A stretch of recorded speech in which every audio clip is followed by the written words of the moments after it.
अब आरएएफ भी है, पुलिस बल भारी संख्या में, सफाई कर्मचारी भी बुला लिए गए हैं कि सब व्यवस्था ठीक कर दी जाए। ये एक देखिए, एक आंदोलनकारी के हाथ में माइक है, वो भी कुछ कह रहे हैं, अगर ये हम सुना पाए।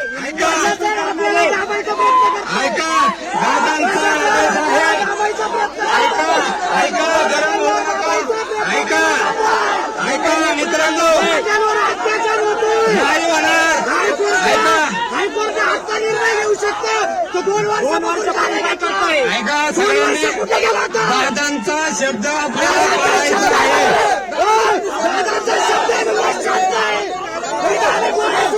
पुलिस ने शायद अपील करने के लिए किसी कार्यकर्ताओं में से वरिष्ठ आदमी को माइक दिया है। क्या कह रहे हैं समीर जी? वो लोगों से शांत होने की अपील कर रहे हैं, लेकिन उसमें से एक आदमी कह रहा है कि मतलब हाईकोर्ट में भी घुस सकते हैं। अगर जरांगे पाटिल कहेगा तो हम यहाँ से हाईकोर्ट दूर नहीं है, हम सब लोग हाईकोर्ट में भी घुस सकते हैं। वो समझाने की कोशिश कर रहा है कि भाई हाईकोर्ट का आदेश है, शांति बनाए रखो। दिख रहे हैं, ये अपील कर रहे हैं कि हाँ, ये शांति खाली कर दें। हाँ, ये लोगों शांत रहने के सामने से शायद लोग उसका प्रतिवाद कर रहे हैं। और कोई बहुत संगठित ऑर्गेनाइज नहीं है ना, ये मनोज जरांगे अकेले नेता, कोई ऐसी कमेटी भी नहीं किसी के सुने कौन क्या कह रहा है। पूरी अराजक स्थिति वहाँ जिस तरीके से उत्पन्न कर दी है, और इतना वीआईपी एरिया, इतनी छोटी जगह है, 40,000 लोग अगर वहाँ स्थित। एक बार जरा हम इसके मूल मुद्दे पे भी आ जाएं। आरक्षण की मांग, आरक्षण देने के लिए कानून बना चुकी है महाराष्ट्र की सरकार। ये देवेंद्र फडणवीस की पिछली सरकार ने बना दिया था कानून, अदालत उसको रोक देती है। और ये केवल महाराष्ट्र में नहीं है, देश के किसी भी राज्य में जैसे ही आरक्षण की सीमा 50% से ऊपर जाती है,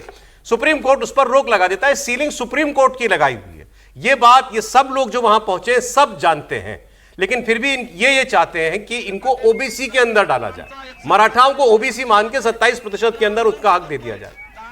दूसरी तरफ ओबीसी नेता कहते हैं कि आपको अलग से इनको आरक्षण देना है तो दीजिए, हम ओबीसी कोटा में किसी को आने नहीं देंगे।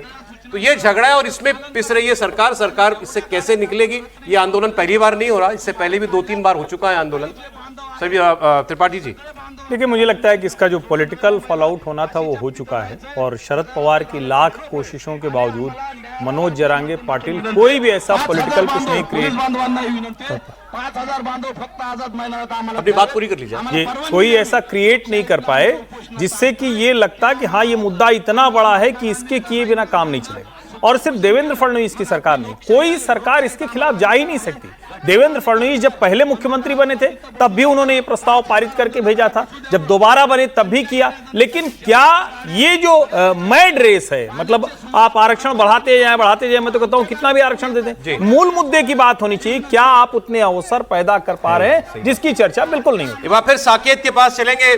साकेत, पुलिस अब शायद प्रदर्शनकारियों में से ही कुछ लोगों पर उम्मीद कर रही है कि ये समझा लें अपने साथियों को, लेकिन क्या वहां से कुछ गाड़ियां हटी, कुछ लोगों ने सड़कें खाली की या नहीं? बिल्कुल सर, सीधा आपको दिखाते हैं कि यहाँ पर पुलिस की जो 2 टीमें हैं, एक तो जोन 1 के डीसीपी प्रवीण मुंडे, दूसरे यहाँ जोन के डीसीपी जोन 2 के जो है मोहित गर्ग, ये दोनों ने यहाँ पर मोर्चा संभाला हुआ है। इसके अलावा यहाँ पर अगर आप देखें तो जो गाड़ियाँ हैं, कोर्ट ने भी जिन मुद्दों को नोट डाउन किया वो सारे मुद्दे आपको यहीं पर नजर आएंगे। पुलिस की टीम जितनी भी गाड़ियाँ हैं आपको यहाँ से हटाती हुई नजर आएंगी। वहीं से मैं आपको सीधा अपने कैमरामैन से कहूँगा कि वो 2 प्लेस दिखाएं जिसको लेकर बॉम्बे हाईकोर्ट ने पॉइंट आउट किया कि बच्चों को स्कूल जाने में परेशानी हो रही है। स्कूल प्रीमाइसेस यहाँ पर पास में ही है, तो यहाँ पर एक तो स्कूल प्रीमाइसेस, उसके अलावा एक किला कोर्ट जो इसी प्रदर्शन स्थल के पास में आता है। तो इस मुद्दे को भी हाईलाइट किया गया कि कोर्ट के जितने भी जज हैं, वकील हैं, वो भी औपचारिक तौर पर सुनवाई के लिए यहाँ नहीं पहुंच पा रहे हैं। अगर आम दिनों में आप देखें तो इस रोड पर वकीलों की भीड़ लगी होती है, क्योंकि किला कोर्ट ठीक यहाँ पर पास में। अब देखिए, यहाँ पर सामने ही प्रदर्शनकारियों को जब पुलिस हटाने की कोशिश कर रही है तो प्रदर्शनकारियों की तरफ से नारेबाजी शुरू कर दी गई है। पुलिस दोनों तरफ की लेन जो है उससे लगातार नजर बनाए हुए है। पुलिस की एक पेट्रोलिंग टीम है जिसके पीछे से पुलिस सारी गाड़ियों को एक साथ बाहर निकाल रही है। तो पुलिस की 2 तरफ इस वक्त गाड़ियां चल रही हैं, दोनों रोड। आप एग्जिट और एंट्री पॉइंट जो दोनों देख रहे हैं, यहाँ पर देखिए जैसे ही बातचीत करने की कोशिश की गई, आंदोलनकारियों का यह आरोप है कि यहाँ से गाड़ियां नहीं निकालने की बात की जा रही है, बल्कि यहाँ पर उन्हें हटाने की बात की गई है। यहाँ पर जितने भी आंदोलनकारी हैं उनसे भी बात करने की कोशिश करते हैं। चाचा क्या कहेंगे, क्या मांग क्या गाड्या सगळ्या गाड्या बाहेर काढून दिल्यावर आम्ही जेवायचं कसं? हिंदी में बात कर पाएंगे? हिंदी भी तो आती नहीं, बंद थोड़ी करेंगे बात हो। यहाँ से खाना बाहर गाड़ा भेजिए तो कैसे खाएंगे हम यहाँ? कोर्ट के निर्देश हैं, कोर्ट के निर्देश माने हम यहाँ खाना गाड़ी गए वक्त खाना कैसे खाएंगे लोग? हम पहले का भूखे हैं यहाँ पे, पहले 2 दिन पानी नहीं मिला और तुम गाड़ा यहाँ से गाड़ा भेज दिए, कैसा चलेंगे? यहाँ से खाना खाने गए हमारे को, अभी तो गाड़े चले। सौरभ, इनका ये आरोप है, इनकी तरफ से ये बात कही जा रही है कि यहाँ से अगर गाड़ियां हटा दी गई तो खाने का जो प्रबंध है वो साकेत, आप उन्हीं से बात करते रहिए। तो चलिए, इनकी बात भी समझ में आ रही है। कह रहे हैं कि हमारा खाने का सारा सामान गाड़ी में है, कोर्ट कह रहा है गाड़ी हटा दो तो हम खाना कहां से खाएंगे? और लोगों से बात कीजिए। जी बिल्कुल, देखिए इस वक्त एक टीम आपको यहाँ पर अगर आप देखें तो जिस तरह से आंदोलन चल रहा है, अलग अलग पैचेस में चल रहा है। एक हिस्से पे आपने देखा कि यहाँ पर हटाने की कोशिश की गई, प्रदर्शनकारी उभरे हुए, उसके बाद उन्हें समझा बुझाकर हटाया जा रहा है। यहाँ पर देखिए फुटपाथ पर ले जाकर जिस तरह से 4 व्हीलर खड़ी की गई है, वो भी एक परेशानी का कारण है। इस वक्त आप देख सकते हैं पुलिस के वरिष्ठ अधिकारी हैं। मोहित सर, क्या कहेंगे, क्या आदेश दिए गए?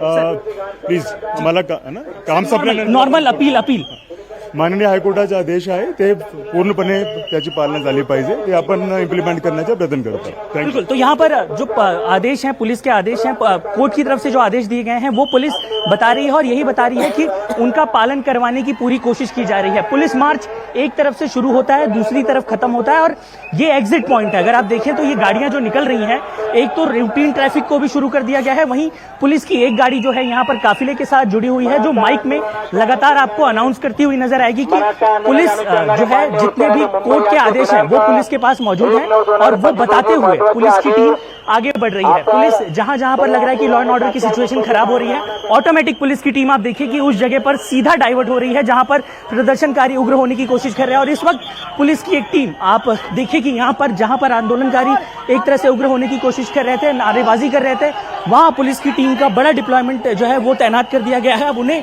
सीधे तौर पर यहाँ से हटने के लिए कहा जा रहा है और पुलिस भी उन्हें हटाती हुई नजर आ रही है।